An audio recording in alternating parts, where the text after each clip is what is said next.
작성해 주시기 바랍니다. 오늘 마태복음 13장에는 7가지 비유가 나옵니다. 그 중에 본문에서 배우고자 하는 그물 비유는 천국 비유를 말씀하면서 복음의 그물을 구체적으로 말씀을 해주고 있습니다. 특별히 이스라엘 백성들이 주로 고기를 잡던 강이라고 하면 아마 갈릴리 호수입니다.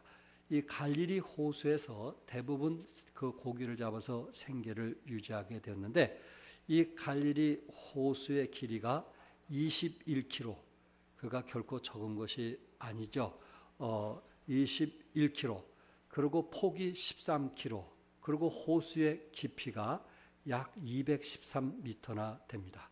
그러니까는 호수치고는 너무 큰 호수인 것을 이제 알게 되는데, 이 갈릴리 호수를 흔히 디베랴 바다라, 그래서 성경에 보면은 갈릴리 호수를 디베랴 바다로 표현을 하기도 합니다. 대부분 이 호수에서 고기를 잡을 때 주로 3가지 방법을 사용하는데, 낚시를 통해서 고기 잡는 방법이 있고요, 또 여러분이 잘 아는 것처럼 투망을 쳐서 고기를 잡는 방법이 있고요, 그리고 3번째는 그 예인망이라고 해서 그물을 이제 크게 쳐넣어 가지고 양쪽에 배들이 그 그물을 끌고 가면서 그 고기들이 그 안에 들어오도록, 그래서 제일 많이 고기를 잡을 수 있는 것이 예인망입니다. 예수님께서 이 천국의 비유의 말씀을 전하실 때 특별히 예수님은 누구나 알 수 있도록 아주 쉽게 이해할 수 있도록 하나님 말씀을 전하셨거든요. 그러니까는 할머니 할아버지도 이해하도록 예수님의 설교는 아주 쉽게 잘 전했어요. 그러니까는 다시 말해서 이 호수 바닷가와 그물을 이용해서 말씀을 전했던 이유는 뭐냐면은 그 당시 그 갈릴리의 그 어부들이 대부분 예수님의 제자들이었잖아요. 그러니까는 예수님의 제자들 하면은 바닷가, 예수님의 제자들 하면 그물, 예수님의 제자들 하면 배가 저들의 그 삶이었는데, 그들이 평상시에 해왔던 그것을 비유로 말씀하면서 전했으니 얼마나 제자들이 잘 알았겠어요. 그리고 갈릴리 동네에 산 사람들은 이 비유의 말씀을 얼마나 잘 이해했겠어요. 너무 쉽게 잘 이해된 말씀을 통해서 지금 천국을 이제 그물로 비유하면서 말씀을 하고 있습니다. 그래서 47절에 보니까 또 천국은 마치 바다에 치고 각종 물고기를 모는 무엇과 같으니 그물과 같다. 이 천국을 뭘로 비유했어요? 그물로 예수님은 비유로 했습니다.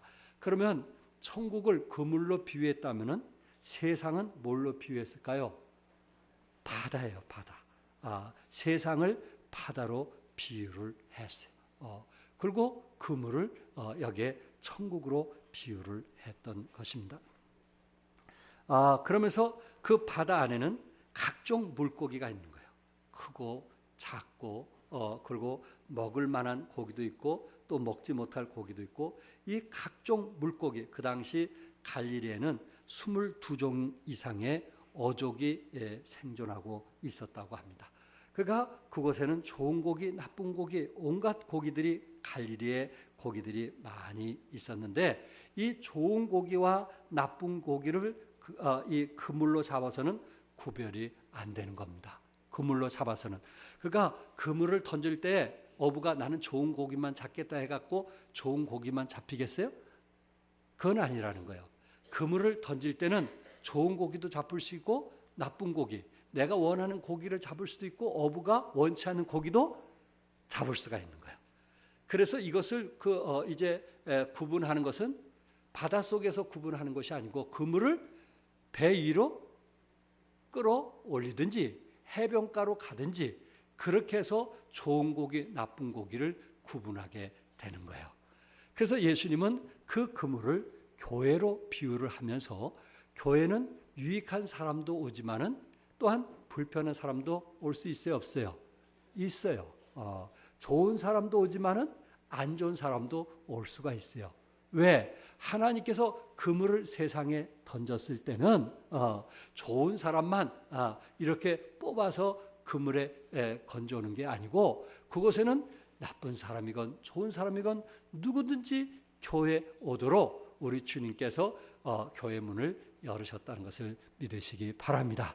그래서 여기에 하나님께서 여기에 천국을 이 그물로 비유하셨던 것은 바로 여러분과 내가 이 그물이라는 복음을 통해서 우리가 교회로 이제 오게 되는데, 이 바다에는 특별히 갈릴리라고 하는 호수는 찬바람이 불면 순간 파도가 치고 풍랑이 이는 곳이 갈릴리예요. 그러니까는 언제 풍랑이 칠지 알 수가 없어요. 어부들이 항상 두려워하는 것이 풍랑이에요. 물고기는 풍랑만 치면 바람만 불면 어디로 가야 될지 늘 두렵고 무서운 그런 풍랑 속에서 살게 되는 것입니다. 세상이 그런 것이 아닌가. 언제 우리가 어떤 어려움을 당할지, 언제 슬픈 일을 당할지, 언제 무슨 일을 만날지 우리는 내일 일을 알지 못하는 이 세상에 살고 있을 때 복음을 통해서 우리는 예수를 믿게 되었고, 복음을 통해서 우리는 그리스도 안에 쉼이 있음을 우리는 믿습니다. 그래서 이 복음이라는 그물을 던짐을 통해서 이제 고객에게 쉼을 주듯이 바로 우리 예수 믿지 않던 사람도 그물이라는 복음을 통해서 예수를 믿게 된다는 것을 말씀을 하고 있고, 조금 전에 서두에 말씀한 것처럼 그물 안에 잡히는 고기는 어부의 선택에 선택할 수 있는 것은 아니다 하는 것을 말씀을 드렸습니다. 많은 고기가 있습니다. 작은 고기부터 큰 고기, 먹을 수 있는 고기도 있고 먹지 못할 그런 고기도 있습니다. 그래서 어떤 고기를 만나든지 일단 그물 안에 이제 집어넣어서 가지고 와야 분별을 할 수 있게 되는 것입니다. 그렇기 때문에 여러분과 내가 기억해야 될 것은 교회가 천국이 아닌 거 아시죠? 교회가 천국이 아닌 거 아시죠? 예배당이 천국이 아닌 거 아시죠? 예배당에서 천국을 생각하면 안 돼요. 예배당에는 이런 사람도 있고 저런 사람들이 있어서 말씀 안에서 변화되는 공사 중에 있는 사람들이 모이는 것이 교회예요. 그렇기 때문에 여러분, 교회 내가 정말 세상보다 나을 것으로 생각하고 교회에 왔는데 상처를 받고 돌아갈 수도 있습니다. 왜? 오히려 교회는 세상에서 가장 상처 많이 받는 사람들이 모이는 것이 교회예요. 그래서 주님을 알고 그리고 그리스도의 사랑을 알고 그리고 삶의 변화가 일어나고 그리고 하나님의 형상을 닮아가는 것이 교회란 말이에요. 그러니까는 그물을 통해서 어부들이 고기를 잡을 때 좋은 고기만 잡으면 얼마나 좋겠어요. 그러나 그 안에는 나쁜 고기도 들어갈 수 있다는 거 여러분들이 기억하시고, 우리는 그들을 수용하고 그들을 품고 그들을 사랑하고 그들을 위해서 이해하기 위해서는 우리의 마음이 넓어야 되겠다. 우리가 그리스도의 마음을 가져야 되겠다. 그래야 우리는 새로운 사람들을 품고 더불어 함께 동행할 수 있기 때문에 그렇습니다. 어쨌든 어부는 고기를 잡되, 그물로 고기를 잡되 선택할 수 있는 것이 아니다. 작은 고기건 큰 고기건 먹을 고기건 못 먹을 고기건 그물 안에 일단은 잡아서 끌어올려 가지고 구분을 하게 된다는 것입니다. 그래서 교회 안에는 성숙한 사람도 있을 수도 있고 또 그렇지 않는 사람도 있을 수 있다는 것입니다. 그럼에도 불구하고 여기 48절에 그물에 가득함에 물가로 끌어내고, 물가 아마 해변가 쪽이겠죠. 물가로 끌어내고 앉아서 좋은 것은 그릇에 닫고 못된 것은 어떻게 했어요?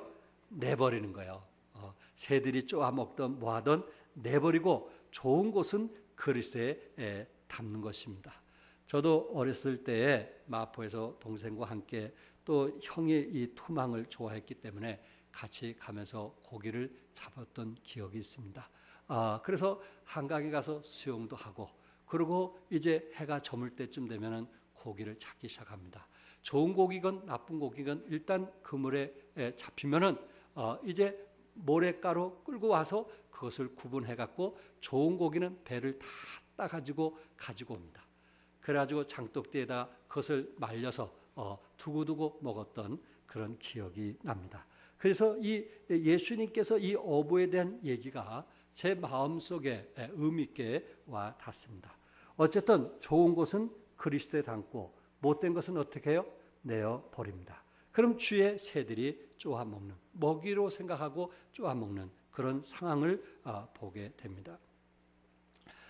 여기 그 당시 갈릴리에서 상품 가치가 있는 물고기가 이름이 뭐냐면 베스라는 물고기예요. 베스. 혹시 여러분들이 이스라엘 가면은 베드로 고기라는 말을 듣게 됩니다. 베드로 고기. 갈릴리에 가면 반드시 베드로 고기를 먹는다고 하는데 그 이름이 베스예요. 베스. 이분들이 이거를 잡아가지고 생계를 유지하게 되었어요. 그리고 아직도 이스라엘 백성들은 비늘이 없는 고기는 먹질 않아요. 그래서 맥이나 뱀장어들은 버립니다. 근데 한국의 이 유학생들이 이스라엘 갔다가 그 버린 것만 가지고 와가지고 아주 그냥 배불리 실컷 먹는, 그래서 얼굴이 기름기가 끼는 경우를 보게 되는데 유대인들은 그 맛을 몰라요. 그들이 율법에 의해서 버리는 거예요. 근데 이게 한국 사람들이 최고로 좋아하는 가장 비싼 것이 장아입니까? 예. 여러분과 내가 살아가면서 그들이 버린 것이 우리에게는 유익할 수도 있고 또 그들이 이제 버리지 않는 것이 우리에게는 또 무익할 수도 있지만은 어쨌든 어부들이 중요한 것은 고기를 잡아서 선별을 한다는 거예요. 가치 있는 밖에 나가서 팔아서 생계를 유지할 고기, 또한 이제 가치 없는 고기, 이것을 분별해서 가치 없는 고기는 버려버리고 가치 있는 고기는 이제 대접에 담아두는, 그래서 좋은 그릇에서 담아둬서 파는 것을 보게 됩니다. 교회 안에는 분명히 그런 경우도 있을 수 있다. 우리가 아무리 복음을 외쳐도 어떤 사람은 그 복음의 귀함을 알고 예수 믿고 거듭나서 생명의 자람을 보는 그런 경우도 있고, 어떤 사람은 끝까지 복음이 전해져 있음에도 불구하고 그 복음을 받아들이지 아니해서 이제 버려지는 물고기가 될 수도 있다는 것입니다. 어떤 사람은 예수님께서 좋은 그릇에 담아서 정말 가치 있는 고기라 좋은 그릇에 담아서 멸관을 주는 그런 고기도 있는 사람이 있고, 어떤 사람은 끝까지 고집부리고 주장하고 자기 생각대로 살다가 결국은 버려지는 고기가 되어서 이제 나는 새의 밥이 되는 경우도 있을 수 있다라고 하는 것을 성경이 우리에게 말씀해 주고 있습니다. 이스라엘 백성들이 애굽에서 나올 때 거기에 이스라엘 백성 아닌 섞여 나온 무리들이 있었습니다. 성경에 보면 그가 하나님은 이스라엘 백성들만 이제 애굽에서 가나안 땅으로 인도하기를 원했는데 그 안에 섞여 있는 무리들이 같이 나왔어요. 그래가지고 그 광야의 길을 걷게 됐을 때 사실 불평하고 원망한 사람은 이스라엘 백성이 아니고 여기에 섞여진 무리, 이스라엘 백성들이 아닌 가나안 땅에 소망이 없는 사람들, 그래서 가나안 땅에서 잘 먹고 잘 살 것이라고 같이 뛰쳐나왔는데 이게 웬 말입니까? 40년 동안 광야에서 생활하는 그것에 대해서 오히려 자기네들은 섞여 있는 무리였기 때문에 애굽이 좋았던 거예요. 애굽이 편했던 거예요. 그래서 불평하고 원망하게 되었고, 불평하고 원망하는 사람들을 가까이 하면 그게 전염이 돼요. 자기도 모르게 불평해요. 자기도 모르게 원망해요. 그래서 결국은 섞여 있는 무리의 불평 때문에 이스라엘 백성들이 불평함을 통해서 어느 땅에 들어가지 못했죠? 가나안 땅에 들어가지 못한 것을 보게 됩니다. 그렇구나. 한 교회 안에, 한 무리 안에서도 어떤 사람은 불평과 원망하는 사람이 있고, 어떤 사람은 정말 그리스도의 향기를 드러내는 사람도 있는데, 결국은 어떤 사람들은 좋은 그릇에 담을 것이고, 어떤 무리들은 이제 어부가 버려서 참 오히려 그 새의 밥이 되게 할 수도 있다라고 하는 것을 지금 예수님께서 우리에게 비유로 말씀하고 있는 것입니다. 이것을 어부들은 너무나 잘 알고 있었던 거예요. 예수님을 그것을 복음이라는 그 사실을 통해서 우리에게 전해주고 있습니다. 그렇기 때문에 여러분과 나는 어떤 무리와 있느냐 하는 것은 너무 중요하다는 거 아시겠죠? 불평하는 사람과 내가 함께하느냐? 그렇잖아. 항상 긍정적이고 주님 사랑하고 이해하고 사랑하는 사람과 함께하느냐에 따라서 나도 모르게 닮아가는 모습을 보게 될 것이고 그 결과는 하나님께서 분명히 나누시겠다는 말씀입니다. 히브리서 10장 37절과 39절 다 같이 한번 읽어보겠어요. 시작. 잠시 잠깐 후면 오실 이가 오시리니 지체하지 아니하시리라. 나의 의인은 믿음으로 말미암아 살리라. 또한 뒤로 물러가면 내 마음이 그를 기뻐하지 아니하리라 하셨느니라. 우리는 뒤로 물러가 멸망자가 아니요 오직 영혼을 구원함에 이르는 믿음을 가진 자니라. 아멘. 우리 주님께서 잠시 잠깐 오면 오실 이가 오시리니 지체하지 아니하고 오신다고 말씀했어요. 그래서 의인은 결국 무엇으로 말미암아 산다고요? 믿음으로. 우리는 끝까지 무엇으로 살아야 돼요? 믿음으로. 죽으나 사나 뭘로 살아야 돼요? 믿음으로 사는 거예요. 우리는 절대 뒤로 물러가 멸망할 자가 되어서는 안 돼요. 여기서 뭐라 했어요? 오직 영혼을 구원함에 이르는 믿음을 가진 자지라. 오직 영혼을 구원함에 이르는 믿음을, 오직 영혼에게 복음을 전하고 어떻게 하든 영혼을 그리스도께 인도해서 그들이 가라지나 나쁜 고기가 되지 않도록 진리의 복음을 전하는 그 일에 우리가 최선을 다하는 삶을 살아야겠다는 것을 성경은 우리에게 말씀했어요. 오직 영혼을 구원함에 이르는 믿음을 가진 자라, 이렇게 말씀을 했습니다. 지난 월요일날 우리 설명금 자매가 주일날 와서 외삼촌에게 복음을 전해야 된다고 제 아내에게 좀 얘기했어요. 신방에서 복음을 전해달라고.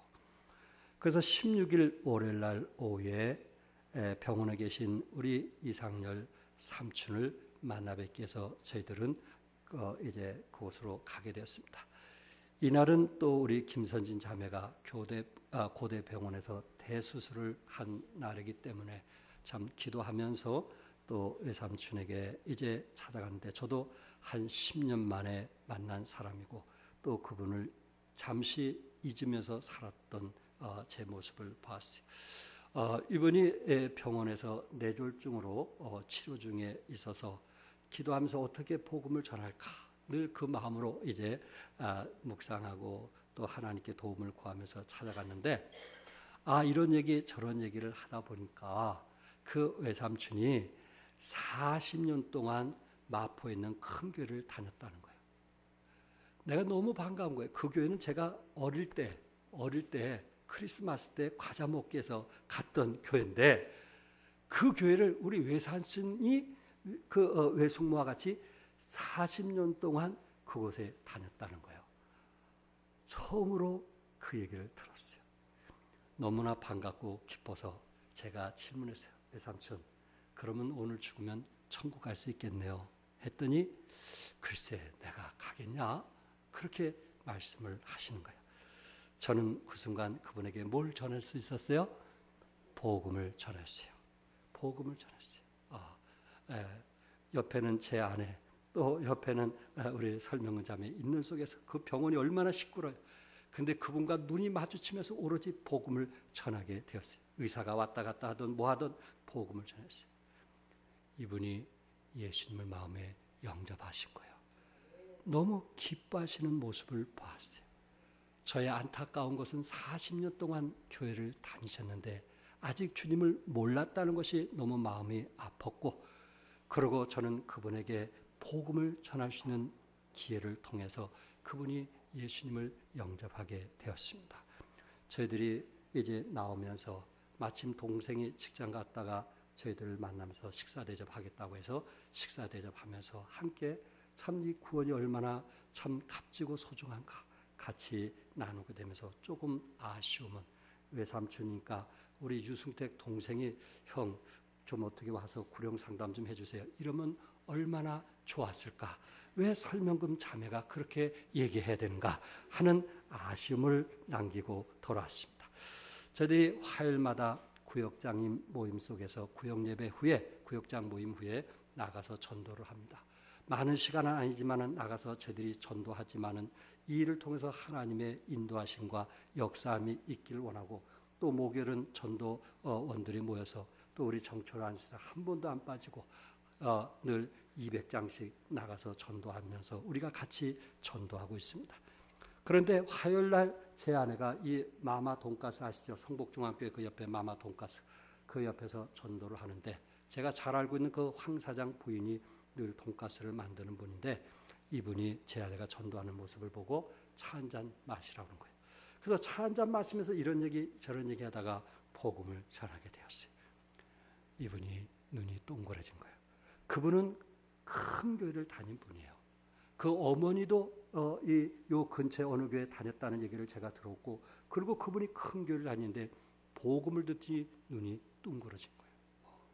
너무 고마워서 이분이 식사 대접을 하면서 그분의 소원이 뭐냐면은 내 남편과 내 두 자녀가 있는데 그 자녀들도 예수 믿게 해달라고 그렇게 기도를 부탁을 했다고 합니다. 여러분, 우리가 가서 복음을 전한다고 해서 항상 꼭 된다 하는 것은 아닙니다. 그러나 우리는 복음을 전해야 될 사명이 있습니다. 저희들이 수련회 때 우리 정남덕 자매가 인도한 김한기 씨에게 복음을 전하기 위해서 기도하고 그 수련회 쉬는 시간을 맞춰서 제가 찾아갔어요. 마침 우리 김일원 선생도 있었기 때문에 두 분을 놓고 복음을 전하는데 김한기 씨는 그냥 살짝 나가더라고요. 예수쟁이 만들려고 하는 것 같다고 살짝 나가시더라고요. 그래서 김일원 씨만 제가 거기서 복음을 전했어요. 전에는 김선영 자매 아버님에게 복음을 전했는데 다 듣고 나서 거부하시더라고요. 또 우리 임보배 자매 언니도 내가 병원에 신방 가서 복음을 전했는데 거부하시더라고요. 그런데 때로 우리 장영원 안수사님 친구분이 암으로 돌아가시면서 마지막 임종을 1시간 정도인가 앞두고 제가 복음을 전했을 때 눈물을 흘리면서 감사하게 받아들인 것도 봤고, 우리 또 정남덕 자매 남동생인 정문영 형제가 물론 천국에 갔지만은 그분에게 복음을 전할 때 예수 믿고 나서 얼마나 기뻐하는, 너무너무 감사하는 그 모습도 봤고, 또 우리 이정래 자매 시어머님, 또 우리 소승경 선생님, 제가 말을 한다면은 뭐 다 할 수 없지만은 그들이 예수 믿고 나서 얼마나 기뻐했던지 그런 모습도 제가 보았습니다. 김선영 자매가 아버님이 임종하면서 의사가 귀가 열렸다는 얘기를 듣고 그 귀 속에다가 복음을 전했다는 얘기도 제가 들었습니다. 우리가 할 일은 내 부모나 내 형제들이 예수를 믿던 믿지 않던 중요한 것은 우리가 그분들에게 복음을 전했는가? 나는 정말 내 구원이 너무나 소중하고 값진 것을 알고 있기에 나는 그들에게 과연 복음을 전해서 예수님을 믿게 했는가 하는 것입니다. 친교회 홈페이지에 이순간 목사님이 쓴 두 강인이라는 책이 있습니다. 두 강인. 그가는 이 두 사람이 이제 미친 것이 뭐냐 하면서 두 사람의 이름을 하면서, 한 사람은 이미 고인 되신 옥하는 목사님이 제자 사이에 이 사람이 미쳤다 하는 얘기를 실었고, 또 한 사람 고 박태준 씨, 철강 회사의 철강왕, 지금은 이 포스코 명예 회장이었던 그분의 이름이 실려져 있습니다. 두 사람, 한 사람은 철강에 미친 사람이고 한 사람은 제자 사에게 미친 사람입니다. 그런데 이 이순관 목사님이라는 사람은 어떤 사람이냐? 그가 젊었을 때 1977년 포항제철에 처음 입사해갖고 처음 입사해서 박태준 회장이라는 것을 너무 잘 아는 사람이었고, 79년도에 이분이 이제 이 옥하는 목사님, 지금은 사랑의 교회지만은 이 사랑의 교회 다니면서 그분이 어떠한 사람인가 너무나 피부로 느끼면서 그분의 글을 썼던 사람입니다. 이분이 77년도에 포스코에 입사한 날부터 박태준 회장을 위해서 기도했어요. 그는 청년이었지만은 어떻게 하든지 내가 청년이었지만 저분에게 복음을 전해야겠다, 저분이 예수를 믿게 해야 되겠다 해가지고 참 그분을 위해서 기도하면서 복음을 전하기 시작했어요. 92년도 12월 달에 박 회장과 함께 이분이 방콕 수상시장을 돌면서 함께 이제 이 사업차 여행을 가게 되었어요. 이런 좋은 기회가 어디 있겠어요. 그래서 이분이 회장님에게 70년대에 입사해가지고 92년대 이분에게 사형리를 가지고 복음을 전했다고 합니다. 그리고 친필로 눈물의 전도 편지를 썼다고 합니다. 그런데도 안 받아들였던 분이 19년 만에 이분이 예수님이 나의 주인이시라는 사실을 영접하게 됐다는 사실입니다. 몇 년 만에요? 19년 만에. 박태준 회장, 철강에 미친 사람, 철강에 미친 사람. 여러분들이 알다시피 영일만 모래밭에 세계 최고의 경쟁력을 갖춘 그 철강 회사를 차린 사람 아니에요. 철강 왕이 아니에요. 이 사람을 예수 믿게 하는데, 이 젊었을 때부터 복음을 전하겠다는 이 뜨거움이, 이 기도가, 그리고 그분을 만날 때 그 순간 복음을 전했던 이분을 통해서 19년 만에 이분이 예수님을 개인의 구세주로 영접을 했다고 합니다.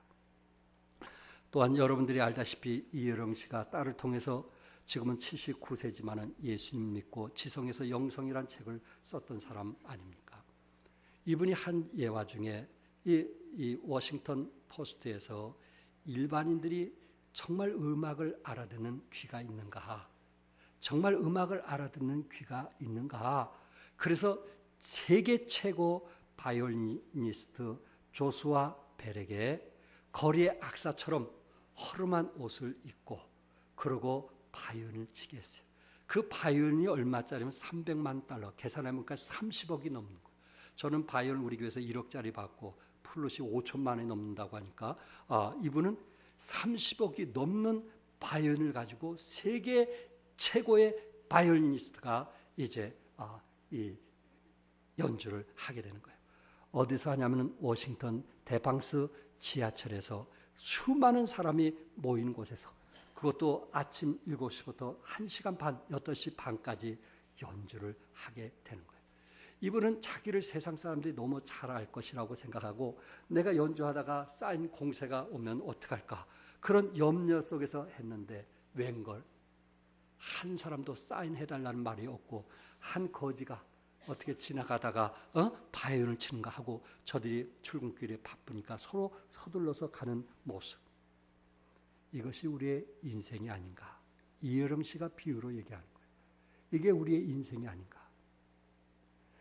30억보다 더 값진 복음의 찬양이, 복음의 멜로디가 사람들의 마음에 정말 듣도록 하고 있음에도 불구하고 사람들이 각자 생활이 바쁘고 분주해서 하나님의 복음을 원치 않는 경우들이 우리 주위에 얼마나 많이 있는가.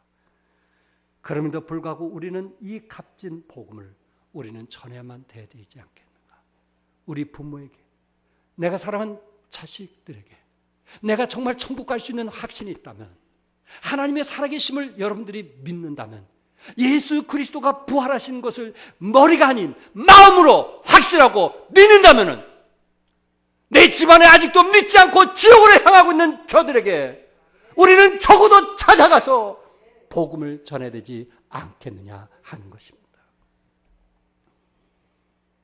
우리는 한 사람이 19년 만에 박태준 회장께서 예수 믿은 것처럼 나는 내 회사의 회장에게 복음을 전하겠다는 그런 결단, 그런 믿음, 나는 또한 내가 찾아오는 손님들에게, 자주 찾아오는 손님들에게 복음을 전하겠다는 결단, 믿음, 그것이 진정한 크리스찬의 모습이 아닌가. 그래 우리의 영성이 뜨겁지 않는가. 우리에게 어떤 분들이 찬양을 하면서 성도들이 이런 얘기를 합니다. 목사님, 요새 그분이 영성이 뛰어나더니 찬양이 더 아름답습니다. 성도들은 그걸 압니다. 같은 찬양을 해도 영성이 탁월하면 그 찬양이 사람들의 마음에 더 감동과 기쁨을 주는 것을 알고 있다는 것입니다. 목소리의 찬양이 아닌 마음의 찬양, 영성의 찬양을 듣기를 원하고 있다는 사실입니다. 우리는 그런 영혼에 대한 사랑이 있는가요? 영혼에 대한 사랑이 있는가요? 사실 수련회 갔을 때 민우가 세 친구를 데리고 왔어요. 제 마음속에 그분이 수련을 통해서 이 학생들에게 복음을 전했으면 어떨까, 그런 마음을 갖게 되었어요.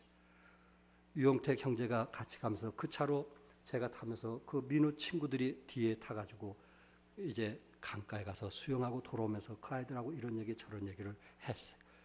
그러면서 그들에게 좀 복음을 전했으면 좋겠다 하는 것이 제 마음의 간절한 마음이었는데, 그 다음날 조영래 지사님이 그들에게 복음을 전해서 예수 믿게 했다는 거예요.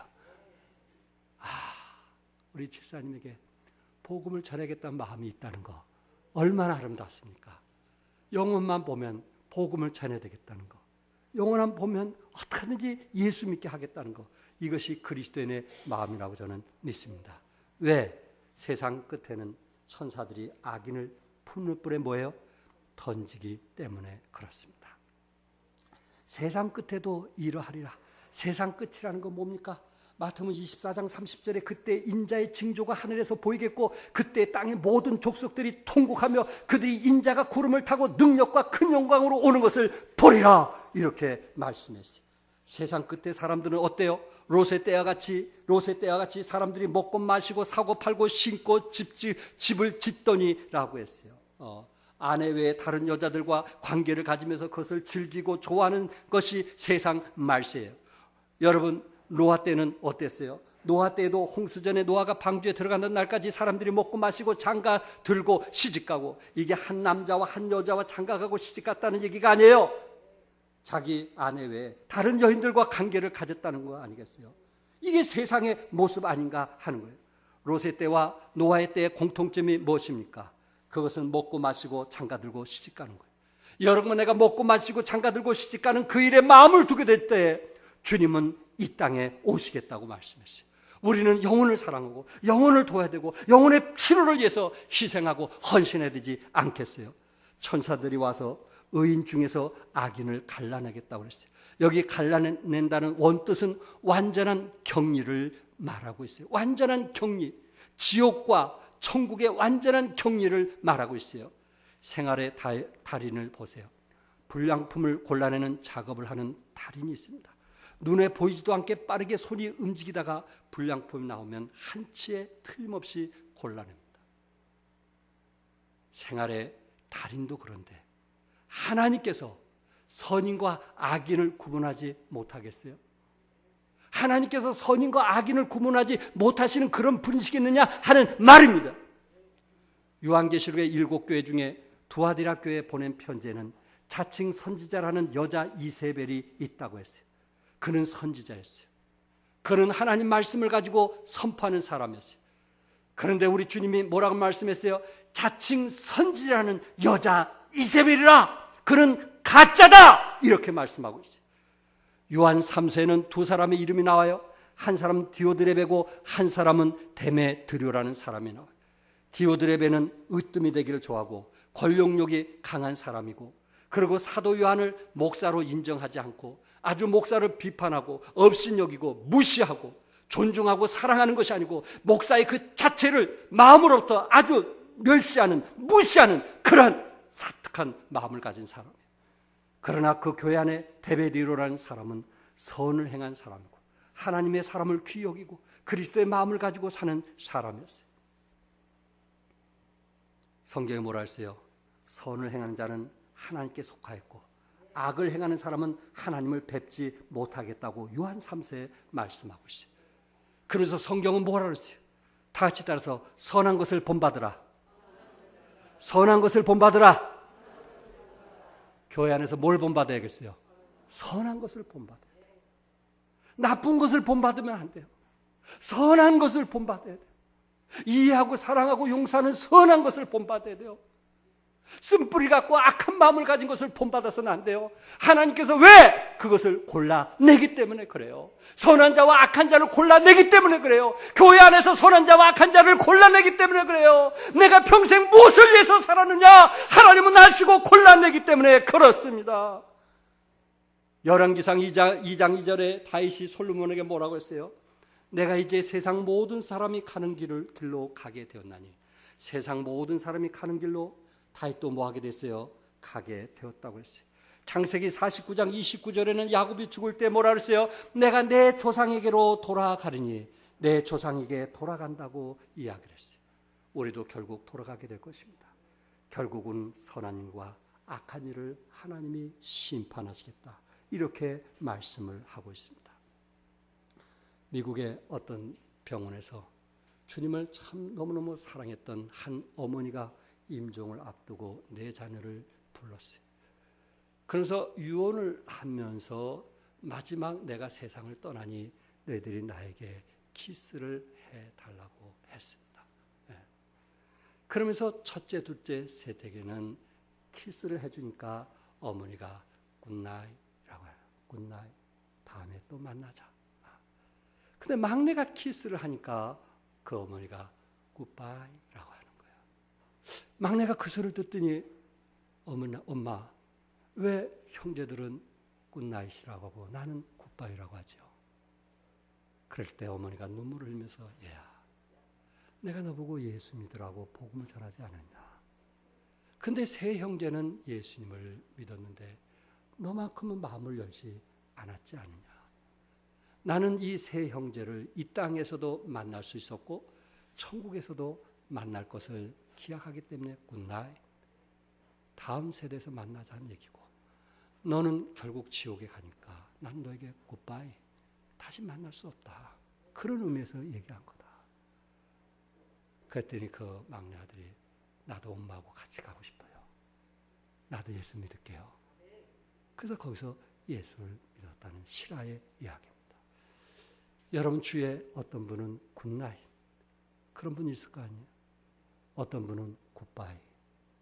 우리는 굿바이를 여러분 이 칸에다가 한번 이름을 적어보는, 그래서 한번 기도로 시작해보는, 하나님이 우리 중보 기도를 인도하시라고, 응답하시라고 저는 믿습니다. 기도하겠습니다.